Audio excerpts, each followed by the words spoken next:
سبيد دخل للجزائر، صرا كل حاجه كيما كانت ماشيه، انه حب يوري الجزائر باحسن صوره من ناحيه تاع الماكله تاعها، من ناحيه تاع التقاليد تاعها. في الصحراء ديجا النهار الاول تاعو دخل ديريكتوم مول الصحراء، الناس رحبوا به، كلا الماكله تاع الصحراء، وراولو كل حاجه، راه جاز بيرفكت. اليوم لو 17 دخل الجي العاصمه، راه وراولو كل حاجه، سي فري دار استقبال كبير بزاف دماتيك، المصغر كامل خرجت باش تشوفوه، يعني الدنيا مدنيه من الاخر.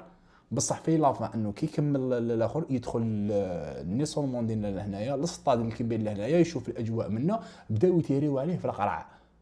يعني ما هو هذا المغزى؟ ما فهمتش زعما، مانيش عارف بالك شوف. هو شغل نقدر نقول لك باللي الناس كامل، الناس اللي يتبعوا الجيمنج ومن عليه لايف يكونوا يعرفوه، بس الناس اللي ما عندهمش علاقه بالانترنت ما يعرفوش.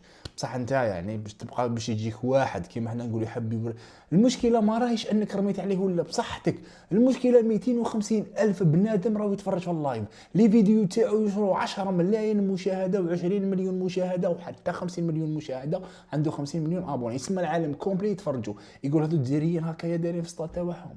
دائما كي يجيهم واحد جديد ضيف يرحبوا به بهذه الطريقه، اسمها هذه الطريقه دونك ماشي مليحه. راك فاهمني؟ هذا العبسه يعني ماهيش مليحه علينا، انه يدي علينا نظره شويه عيانه. دونك هذه هي، راهو دائما ندير لي لايف لنا مفتاح حتى يخرج.